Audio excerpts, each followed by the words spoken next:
ថ្ងៃនេះខ្ញុំបង្ហាញរូបរាងថ្មីនៃកណ្ដុងទឹកកអូបចំណោះ4លីត្រហើយក៏អរគុណមែនទែនទៅដល់ក្រុមហ៊ុន KKPD បានកំងរហូតដល់ 50,000 កណ្ដុងបាទក្រុមហ៊ុន KKPD នេះគឺជាសិប្បកម្មសាប៊ូខ្មែរយើងរបស់បងប្អូនក្តីបាទបងប្អូនគ្នាក្តី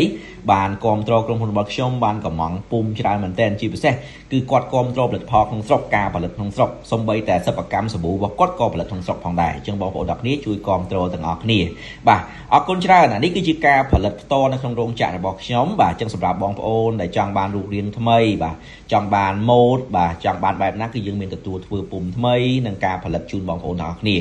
លោកអ្នកអាចទំនាក់ទំនងបានតាមលេខទូរស័ព្ទខាងលើតាម page តាម TikTok តាម Telegram របស់ខ្ញុំផ្ទាល់អត់មានបញ្ហាអីទេគឺធានាឲ្យគុណភាពនិងតម្លៃបងប្អូននៅតាមបណ្ដាខេត្តក៏ទិញបានដែរបាទបងប្អូនកុំគិតថាមានតែក្រៅស្រុកទេដែលអាចផលិតផ្ទាល់បែបនេះបានអត់ទេឥឡូវនេះយើងមានហើយក្រុមហ៊ុនរបស់យើងខ្ញុំអាចធ្វើបានហើយបាទស្រស់ស្អាតមែនទែនធានាឲ្យតែម្ដងបងប្អូននៅតាមបណ្ដាខេត្តក៏ទិញបានដែរណាចឹងសម្រាប់អ្នក share វីដេអូនេះយើងនឹងមាន discount តម្លៃពិសេសជូនបងប្អូនអរគ្នាគ្រប់គ្រងទាំងអស់គ្នាផលិតផលក្នុងស្រុកបងប្អូនអរគ្នាធានាឲ្យតែម្ដង 100% គឺកូនខ្មែរអ្នកធ្វើផ្ទាល់អរគុណច្រើនបាទអរគុណ